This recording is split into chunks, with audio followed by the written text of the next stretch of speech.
Filipenses 3, os versículos de 17 a 21. Esperar a igreja abrir.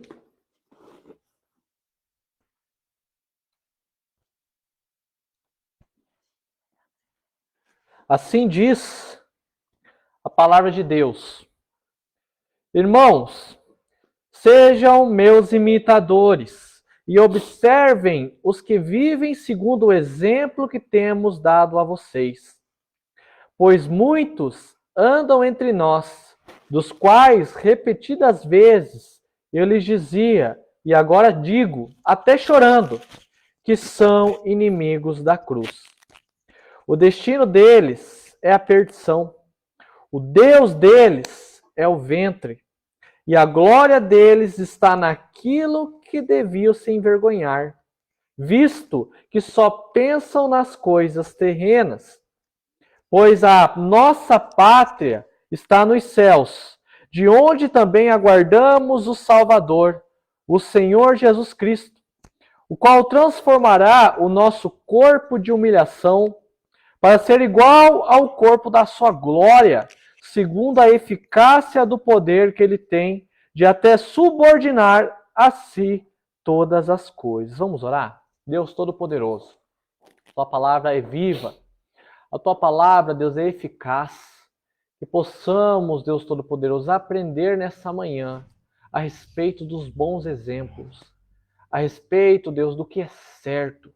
Ajude-nos, Deus, a abandonar aquilo que fazemos de errado, afastar os maus exemplos, Deus, que tem nos levado ao equívoco, que tem nos levado, Deus, ao erro, e isso, consequentemente, tem nos afastado de Ti. Pai, por isso, Deus, nós clamamos que o Teu Espírito Santo haja em nossos corações nessa manhã, que à medida que a Sua palavra, Deus, seja proclamada, ela possa falar no íntimo, ela possa nos mudar, nos constranger, Deus, e ao mesmo tempo nos confortar, porque há um Deus conosco. Há um Deus que promoveu e nos trouxe a salvação por meio de seu Filho. Assim nós oramos, Pai, em nome de Cristo Jesus. Amém e amém. Queridos, a igreja em Filipos era uma comunidade que entendeu a sua missão.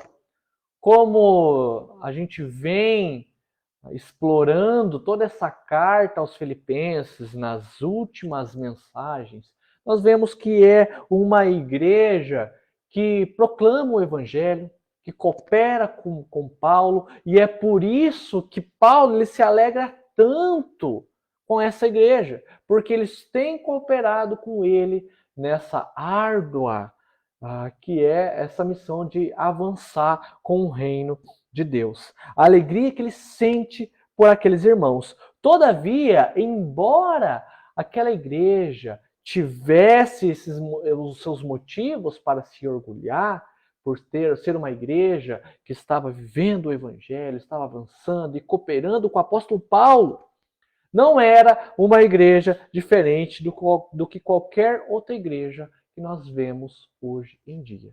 Embora seja uma igreja que merece seus elogios, também possuía os seus problemas. Havia o joio e também havia o trigo. Aliás, o cristianismo, meus queridos, o cristianismo, ao longo dos séculos, sempre combateu em duas frentes. Os que atacavam a fé de fora e os que atacavam a fé aqui de dentro. Inclusive, no início da igreja, houve pensadores cristãos que foram repartidos em dois grupos. Eram chamados os apologistas. O que é a apologia? É a defesa da fé. Contra aqueles que de tal maneira vinha atormentar a fé cristã ou trazer alguma coisa contra a fé. Isso nós tínhamos Orígenes, Tertuliano e muitos outros homens que defenderam contra o Estado, defenderam contra os pagãos, defenderam contra autoridades. E por causa disso, hoje, louvado seja o nome de Deus por esses homens, que a fé chegou até nós. Mas além dos apologistas, também tinha aqueles que eram chamados polemistas. Esses, a ênfase não era tanto a defesa do ataque que vinha fora, mas era o ataque que vinha de dentro. As heresias que brotavam de dentro da igreja, as divisões de pensamentos contrários que brotavam de dentro da igreja, ou seja, esses apagavam o fogo, né, o incêndio aí do parquinho. Por quê? Porque do nada vinha algum pensamento, alguma conclusão, alguma reflexão totalmente equivocada a respeito da palavra de Deus. E aí a gente tinha Irineu, Cipriano, Agostinho, muito famoso por isso também. Mas a gente se pergunta, como que isso começa? Em que momento as pessoas se esquecem o que é a verdade do Evangelho e confundem a sua missão de levar esse mesmo Evangelho? Quando que começa a haver esses pensamentos contrários e equivocados que mostram alguns ensinamentos que vão totalmente contra valores da fé cristã, contra princípios? Onde que isso começa? Queridos, isso começou muito antes da ideia de igreja. Isso começou lá atrás, lá com a queda de Adão. E sabe até onde ela vai? Até aonde existir a existência humana. Então, até o fim da existência humana, enquanto houver igreja, haverá a luta para mantê-la cada vez mais bíblica. Porque haverá aqueles que trazem um entendimento equivocado, trazem seus maus ensinamentos, trazem falsas profecias. Isso seja dentro da igreja, isso seja fora da igreja. E por que tudo isso também acontece? Como eu falei, isso começou lá com Adão, lá com a queda. O pecado, ele vai nos seduzindo naquilo que nós temos muitas vezes fraqueza. E a gente acaba aderindo a falsos ensinamentos, a falsos exemplos. O pecado proporciona a confundirmos o que é verdadeiramente o Evangelho, o que é verdadeiramente a palavra de Deus. Sabe qual que é a consequência? Começarmos a imitar o que é errado, a se espelhar nas falsas referências, nas referências que não deveriam ser referências. O cristão, à medida que ele vai se esfriando, que ele vai deixando de lado as verdades bíblicas, ele vai aderindo àquilo que é dito dentro da igreja. Muitas vezes não é a mais pura verdade. Eu olho para os crentes que estão recebendo essa mensagem de Paulo e me pergunto o que eu e você, que nós somos diferentes deles. Será que eu não preciso desse sermão de Paulo, mas é só os filipenses que merecem ouvir tudo aquilo que Paulo falou a respeito desse texto? Será que a gente está preparado para receber tanto os bons ensinamentos, mas também os maus, os bons exemplos, mas também os exemplos ruins? Nessa manhã, eu quero que saibamos que a vontade de Cristo é que nós sejamos autênticos discípulos, que não se corrompem com os maus ensinamentos, que não se corrompem com os maus exemplos, mas luta com a força do Espírito Santo que Deus dá para nos manter fiéis à palavra de Deus, se manter fiéis ao Evangelho e se manter fiéis ao propósito pelo qual fomos chamados, ser discípulos de Cristo. Por isso, o tema de hoje da nossa mensagem é imitando o certo e abandonando o errado. A pergunta que eu faço para irmos ao texto é o seguinte: o que devo fazer para chegar a um discipulado autêntico com Jesus? Paulo ele vai explorando isso nesse texto, enquanto ele vai recomendando, aconselhando aquela igreja, e hoje vai recomendar, vai nos aconselhar aos nossos corações. A primeira coisa, meus queridos, que nós devemos fazer é o seguinte: reproduza quem faz o certo. Reproduza quem faz o certo e reproduza aquilo que é feito de correto. Por quê? Olha o versículo 17. Ele já começa o texto dizendo o seguinte: irmãos, sejam meus imitadores e observem os que vivem segundo o exemplo que temos dado. Paulo está dizendo aos filipenses para imitá-lo. Mas o que é imitar? O que ele quer dizer com me imite? O grego, quando a gente vai lá no original, ele quer dizer aquele que segue junto, aquele que é co-imitador, aquele que está no mesmo caminho. Mas o que Paulo quer dizer com isso? Por quê? Porque, queridos, hoje, graças a Deus, louvado seja o nome de Deus, a gente tem toda a compreensão. A gente tem a Bíblia bonitinha, com capa dura, às vezes com zíper. Então a gente tem a compreensão de toda a revelação de Deus, seja do Antigo e seja do Novo. Mas os filipenses, eles, a gente, para ler o texto dos filipenses, a gente tem que ser como um membro de lá. A gente tem que entender dentro da visão dos filipenses. Então, quando Paulo fala para o filipense, ó, me imite, o que ele quer dizer para o filipense? Porque lá para os coríntios a gente tem capítulo 11, versículo 1. Sejam meus imitadores como eu sou de Cristo. Mas isso ele não fala para os filipenses. Aí os filipenses se perguntam, tá, mas o que Paulo quer dizer que eu devo imitá-lo? E aí ele é o que ele vai descrevendo ao longo da carta até aqui, que em outras palavras é a mesma coisa que ele disse para os coríntios, imitar a Cristo. Só que Paulo fala de outra maneira. Paulo diz o seguinte, ele diz, a contribuição do evangelho que ele faz, mesmo estando preso, lá no capítulo 1, o entendimento que ele tem que o corpo dele serve para engrandecer a Cristo, sendo vivo e sendo morto, por ali que sai a célebre a frase que ele diz, né? Morrer para mim, viver para mim é Cristo, morrer para mim é lucro. Aí, no capítulo 1, ele ainda continua, vivendo de modo digno do evangelho. 2, sendo humilde como Cristo, tendo o próprio corpo como libação e se alegrando no Senhor mesmo nas tribulações. No capítulo 3, o comecinho, antes do texto que nós lemos, ele fala que mesmo sendo um padrão de judeu, ele desistiu de tudo isso em prol de Cristo. E com isso ele se esqueceu das coisas que ficaram para trás e avançou para as coisas que estão adiante, prosseguindo o alvo. Então, em outras palavras, isso é imitar a Cristo. Porque Cristo deu a vida pelo reino. Cristo deu a vida para que fôssemos salvos, para que tivéssemos a compreensão desse reino. Então, quando Paulo está falando isso aos filipenses, ele está descrevendo a própria vida dele.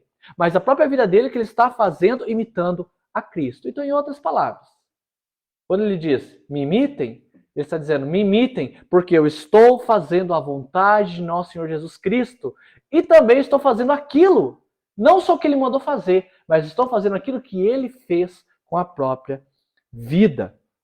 Assim, meus queridos, não somente ele mostra o exemplo dele, mas ele diz o seguinte, observem os que vivem segundo o exemplo que temos dado. Havia aqueles, então, que imitavam Paulo, que também no fim imitavam a Cristo, e os filipenses deveriam observar esses homens ou essas mulheres também.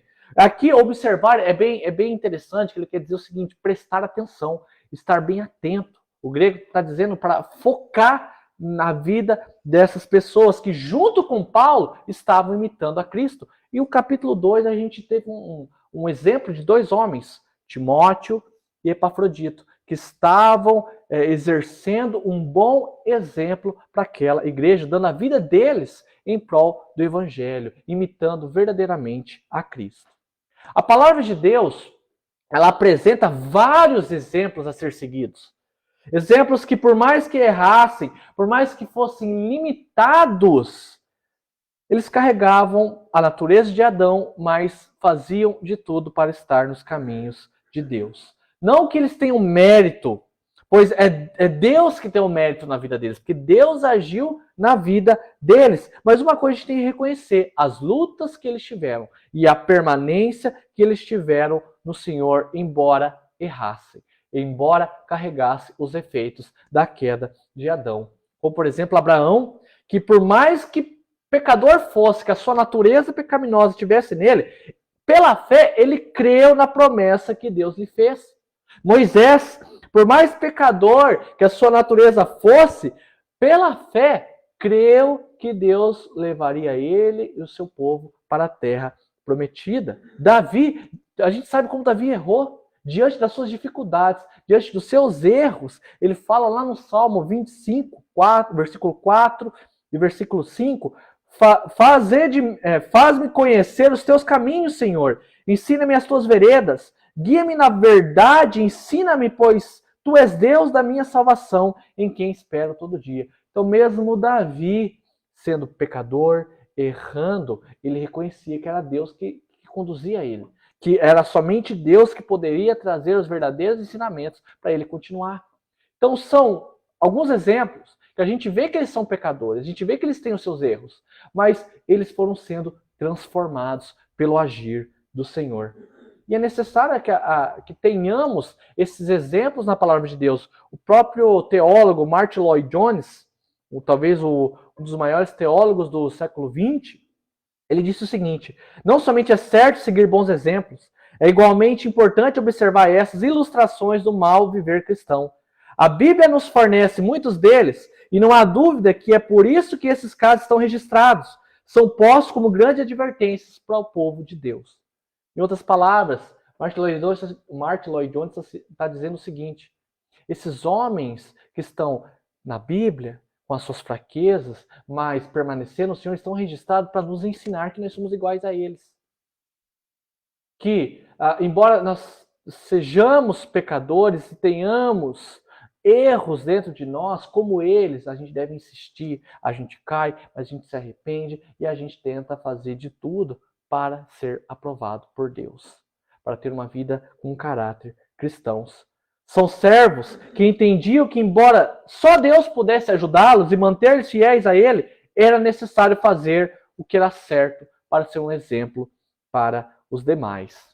Meus queridos, diante de tudo isso, eu preciso dizer uma coisa: a igreja de Cristo precisa de referências.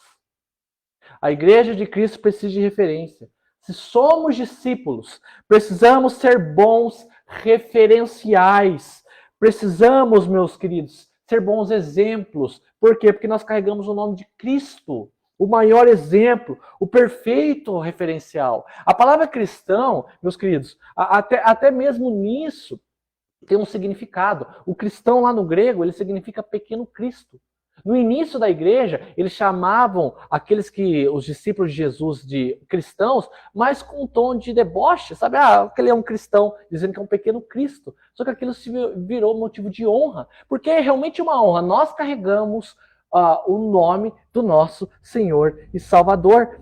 Por isso que é necessário que sejamos referência. Referência no local onde a gente trabalha, referência dentro da nossa própria casa, referência dentro da nossa família, referência dentro do local onde você estuda, na escola, na faculdade. É necessário, meus queridos, porque nós estamos apresentando o Cristo que está em nós. Nós devemos ser bons exemplos, porque Jesus está sendo refletido na nossa vida. Você tem ideia da missão que você tem? Tem ideia disso? Mas não se preocupe, você não está sozinho. Cristo está conosco. O Consolador está conosco, que é o Espírito Santo. Ele nos ajuda diariamente no propósito de sermos referenciais. A graça de Deus nos alcançou não somente para nos levar à pátria celestial, mas para ajudar-nos a chegar a um estado mais aprovado por Deus. Eu sempre tenho a ilustração comigo do pai e mãe com o seu filho. Quem aqui é pai, quem aqui é mãe, sabe a difícil responsabilidade que é você tentar ser um bom pai, tentar ser uma boa mãe, porque o seu filho está te vendo a todo momento. Se você for um mau referencial, se você for um mau exemplo, terá implicações na vida do seu filho. O seu filho verá aquilo, a forma como você fala, a forma como você porta, a forma como você é eticamente lá fora, e ele vai trazer aquilo: poxa, se meu pai e minha mãe faz isso, então eu também posso fazer. Talvez numa criança ela tenha esse entendimento, mas ela não está imatura. Mas quando é maior, ele não vai falar assim: vou fazer isso também porque meu pai e minha mãe fez. Mas ele vai acabar tendo os mesmos comportamentos, mas de um jeito diferente, de um jeito mais disfarçado, vai estar enraizado dentro do psicológico dele, que ele pode fazer aquelas coisas porque desde criança ele aprendeu. Olha a difícil tarefa que é dos pais em ser referenciais, e é a mesma tarefa de nós cristãos. Precisamos ser bons exemplos, porque as pessoas estão nos vendo a todo momento. Mas além de falar de sermos bons exemplos, tem um outro lado, que são os exemplos pelos quais nós nos espelhamos. Como já dito, a igreja cristã precisa de referências. E, consequentemente, os cristãos têm se espelhado a falsos mestres, têm se espelhado a cristão de fachada, A igreja tem se espelhado em pessoas que pregam de uma maneira, mas vivem de outra. Que solta ali uma meia dúzia de palavras e toma aquilo como verdade. Isso é uma verdade para mim, vou aplicar na minha vida. E não somente de quem vem na posição ali de liderança, mas entre membros da igreja. Se você vê um membro da igreja que talvez tenha um poder de influência, as pessoas vão e fazem o que aquela pessoa faz ou o que aquela pessoa fala. Quem tem sido o seu exemplo? Quem tem sido o seu referencial? Se você precisa ser um bom referencial, se você está reproduzindo alguma coisa, quem tem sido aquilo pelo qual você tem se espelhado? É a Cristo? São pessoas que, como Paulo, estão tentando imitar a Cristo?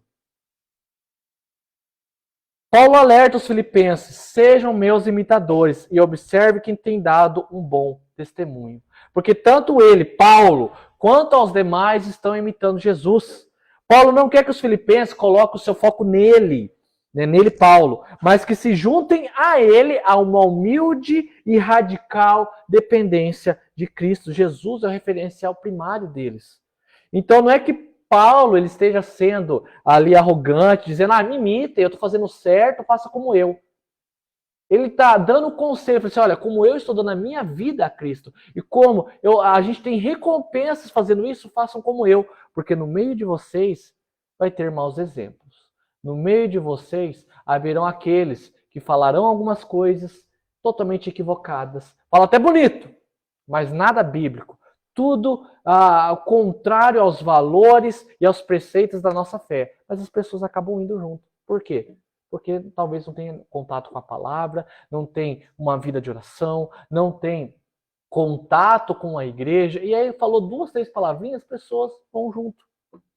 Nós devemos imitar aos bons exemplos e a partir disso reproduzir o que é certo. Reproduzir aquilo que está certo, meus queridos. Bons exemplos nós precisamos ser no emprego, na família, na vida social e na igreja. E por bons exemplos nós devemos se espelhar. Muito acontece, às vezes, do nosso dia a dia, por exemplo, no nosso emprego, a gente vê que meia dúzia de pessoas faz, a gente vai lá e faz. Quem aqui no emprego já não passou por isso? De você ver que uma pessoa está fazendo algo de errado e você pergunta para ela, bem, se viu, mas o que você está fazendo é errado. Eu falo assim, mas fulano, ciclano e beltrano fazem também, eu só estou fazendo igual eles. Então, ou seja, é como se fosse uma fila, um ciclo. Porque uma pessoa faz errado e todo mundo quer fazer. Não, nós somos cristãos. Se a gente vê que algo é errado, a gente vai reproduzir o que é errado? Não, a gente vai passar para frente o que é certo. Se a partir dali a gente viu que é equivocado, a minha missão é falar para aquela pessoa, olha, o que você está fazendo é errado.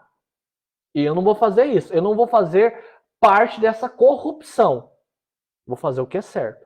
É necessário que a igreja precise, que a igreja tenha pessoas com exemplos assim. É isso que Paulo chama os filipenses. Me imitem. Imitem eu, Timóteo, Epafrodito e quem está imitando a Cristo. Porque esses é que estão dando os bons exemplos. Sigam os bons exemplos. Por quê? Por quê? Porque daí a gente vai para a segunda lição. Nesse primeiro ponto, nós vemos que Paulo incentiva os cristãos a olhar os bons exemplos e imitarem e reproduzirem o que eles fazem. Mas no segundo ponto, Paulo dá o porquê que ele está falando aquilo. Porque existiam inimigos. Ele inicia falando do bom exemplo e depois está mostrando os inimigos da cruz. E aí nisso a gente vai no segundo ponto. Primeiro, reproduza o que é certo. Segundo, não torne-se o inimigo da cruz. Ele fala lá no versículo 18. Depois que ele fala para imitar, depois que ele fala dos bons exemplos, ele diz o seguinte no versículo 18. Pois muitos andam entre nós, dos quais repetidas vezes eu lhes dizia, e agora digo até chorando, que são inimigos da cruz. O destino deles é a perdição. O Deus deles é o ventre, e a glória deles está naquilo de que devia se envergonhar, visto que só pensam em coisas terrenas. Quando ele diz andam entre nós, já mostra que Paulo está falando de quem está dentro do corpo de Cristo. Ele não está falando do pagão lá fora. Ele não está falando do ímpio lá fora. Ele está falando o seguinte, olha, tem inimigos da cruz no meio da igreja. Tem inimigos da cruz que está lá, ó, no hall de membros. Tomem cuidado com eles. Percebam de como pode existir inimigos da cruz até mesmo no meio de nós, até mesmo daqueles que se diz cristão. Quando você vai ver, ele é tudo, menos cristão. Aí a gente pergunta, mas quem que eram esses inimigos que Paulo está falando para os filipenses? Existem duas linhas de interpretação. A primeira linha de interpretação diz que eram os legalistas. Por quê? Porque no início do capítulo 3, a gente vê Paulo novamente falando, olha, cuidado com os cães. A gente já teve uma mensagem a respeito desse texto. Cuidado com os cães, cuidado com esses maus obreiros. Por quê? Esses cães, esses maus obreiros, eram os judaizantes. Quem eram os judaizantes? É aquele pessoal que é o seguinte, eles acreditavam em Cristo.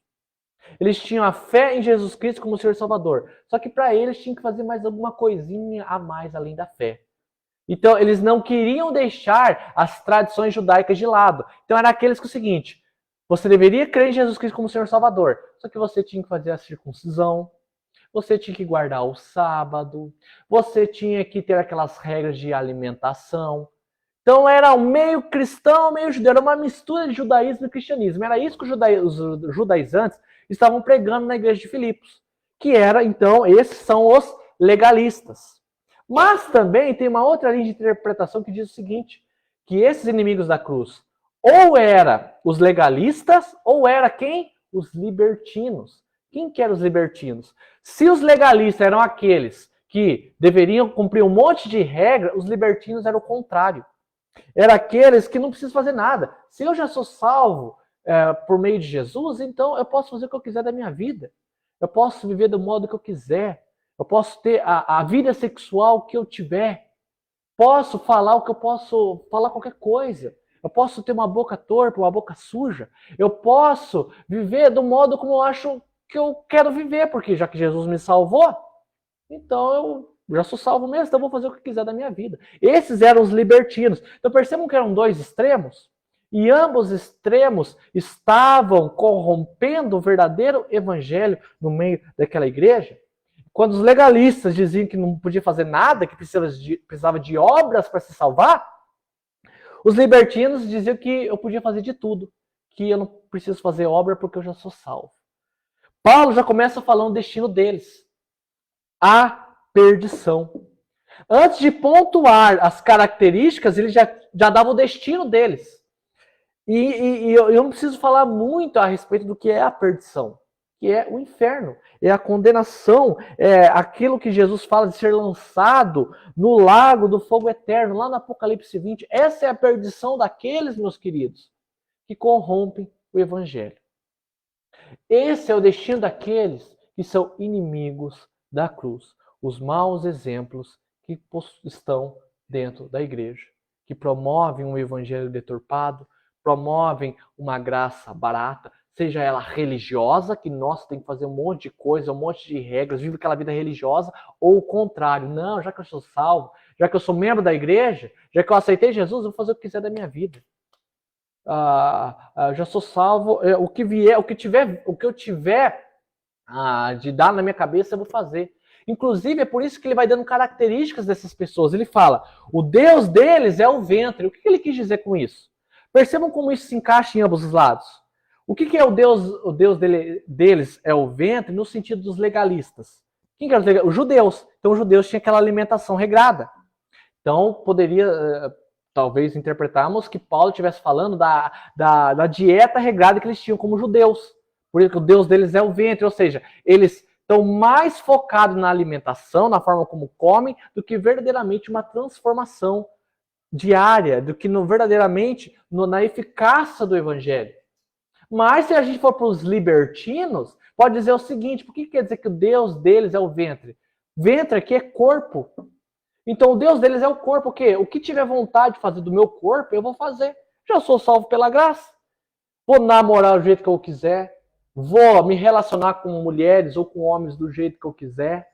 Vou ter a minha vida depravada. Vou afogar os meus desejos carnais da forma como eu amo fazer, porque eu já sou salvo pela graça.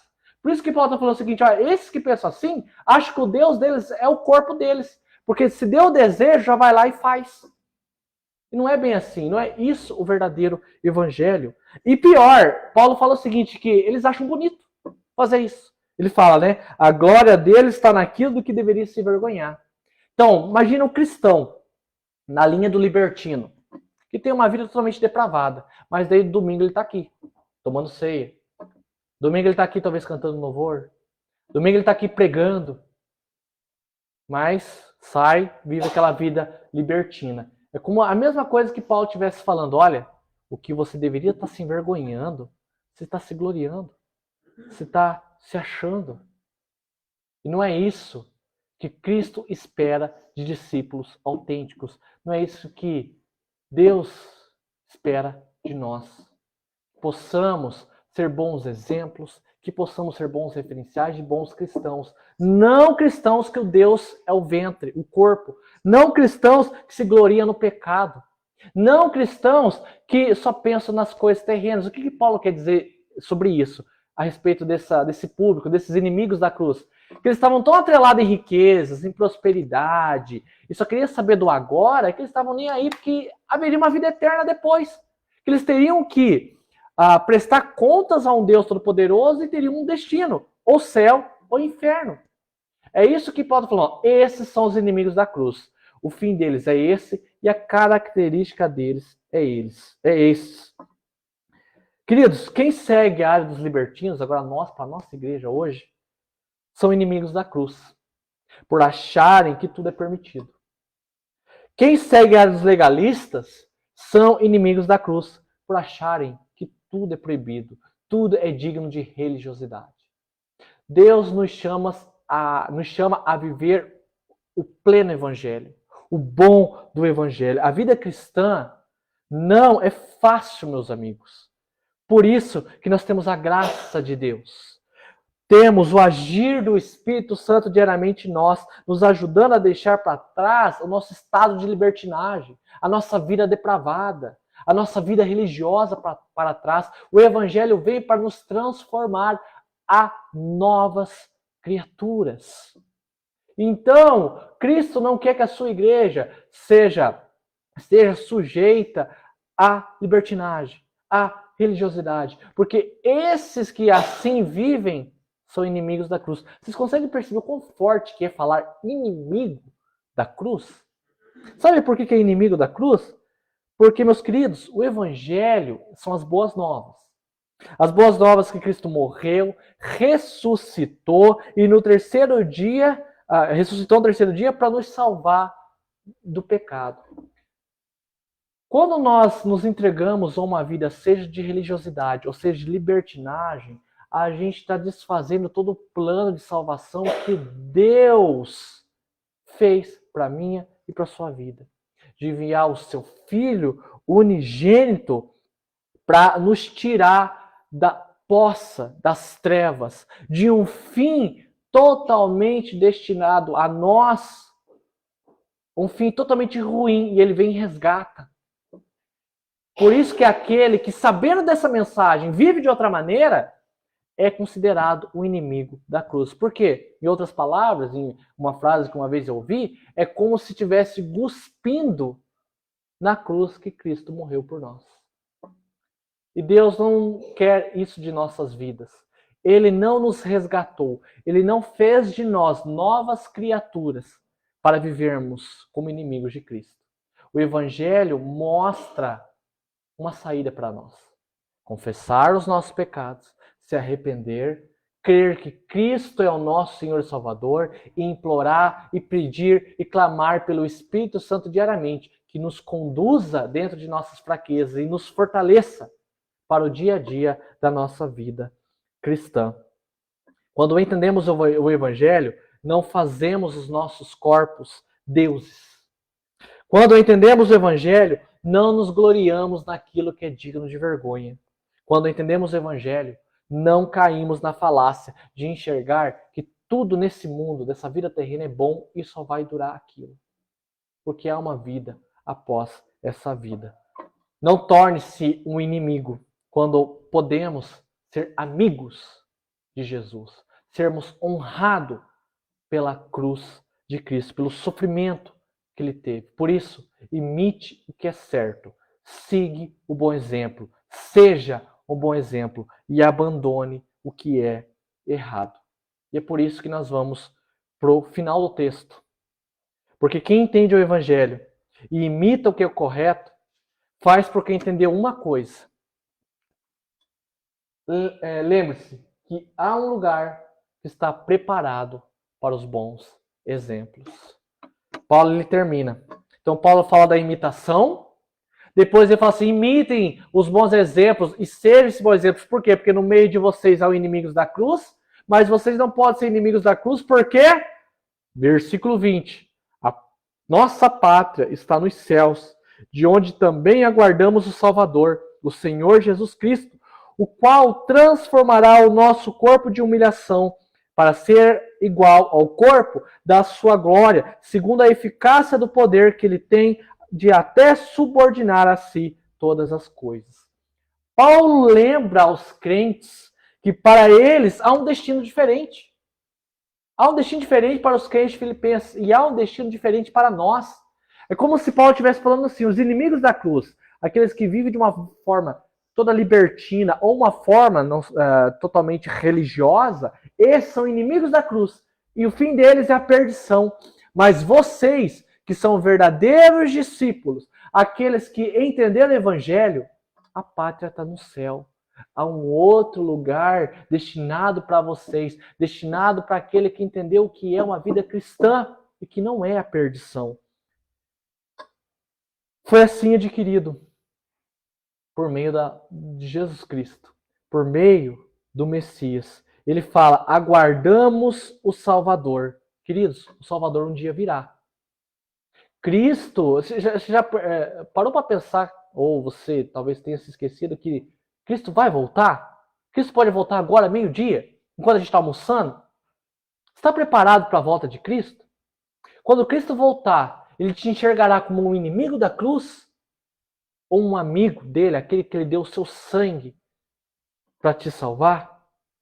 Lá, Mateus 24 e também o capítulo 25, Jesus diz que ele virá de uma forma que não se espera, como um relâmpago que sai do Oriente e brilha no Ocidente. E o que ele vai encontrar? Quando ele olhar para você, o que ele encontrará? Eu e você, meus queridos, se a morte não aparecer antes e nós nos encontrarmos com Cristo antes, uma coisa vai ser certa, ele vai voltar. Ele estará conosco. E quem poderá ir para essa pátria celestial destinada a nós, no qual ele vai renovar o nosso corpo, no qual ele vai tirar a gente desse sofrimento, da nossa fragilidade, da nossa pequenez, para nos levar no corpo de glória no reino dos céus? Quem? Aqueles que entenderam uma coisa. Eu sou salvo por ele e devo viver um bom exemplo.